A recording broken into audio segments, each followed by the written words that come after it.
نعیم الحق کی آخری رسومات ادا کر دی گئی. عمران خان نماز جنازہ میں شریک نہیں ہوئے اور درینا دوست تھے، اتنے سال ساتھ دیا، جذباتی ٹویٹ کر کے لوگوں کو بھی جذباتی کر دیا. لیکن عمران خان جو ہے وہ اپنے دوستوں سے، اپنے رشتہ داروں سے، جو بھی ان کے قریب لوگ ہوتے ہیں ان سے نفرت کرنے والے انسان ہیں. ان کی شادی ہوتی ہے تو وہ اپنی بہنوں کو نہیں بلاتے، اور آخری عمر میں ان کے بارے میں مشہور ہے کہ اپنے والد سے بات نہیں کرتے تھے کئی سالوں تک.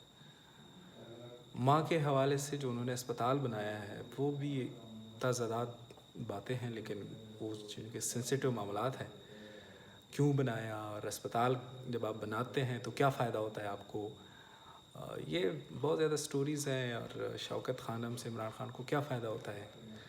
لیکن پاکستانی جو ہے وہ سچ سننے کی جو ان میں سکت نہیں ہوتی. ابھی نعیم الحق کے نماز جنازہ میں شریک نہیں ہوئے، اور اس طرح ان کے جتنے بھی ریلیٹیوز ہیں ان کی ڈیتھ ہوتی ہے تو وہ نہیں جاتے.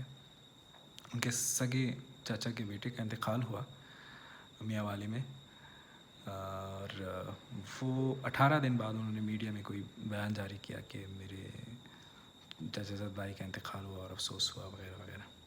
ان کو جانے کی توفیق نہیں ہوئی. پوری پارٹی وہ میاں والی میں سنبھالتا تھا.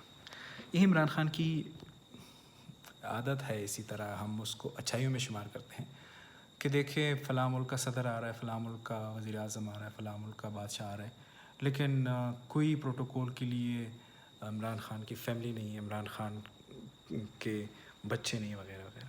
وہ اس طرح بندہ نہیں ہے. وہ اپنے آپ میں مگن رہنے والا شخص ہے، اپنی خاندان سے دور رہنے والا، نفرت کرنے والا، اپنوں سے نفرت کرنے والا شخص ہے. مطلب یہ ہے، مقصد کے لیے وہ تعلقات رکھتا ہے، تو اس کی خاصیت ہے اسی طرح. اس میں اگر شریف خاندان ہے، شریف خاندان فیملی کی طرح رہتے ہیں، اور فیملی کا ایک جو ہماری ٹریڈیشن ہے اس کے مطابق رہتے ہیں. تو وہ اگر پروٹوکول کے لیے کسی کے لیے کھڑے ہوتے ہیں یا کسی جگہ جاتے ہیں تو پروٹوکول میں جاتے ہیں، تو وہ ان کا ویلیو سسٹم ہے، وہ اس کے مطابق کچھ کر رہے ہیں. عمران خان اگر ایسا نہیں کر رہے، عمران خان کو فیملی ویلیوز کا کوئی پتہ نہیں ہے.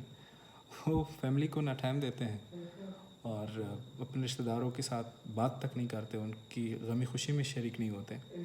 یہ عمران خان کی فطرت ہے، اس کی کوئی اچھائی نہیں ہے یہ.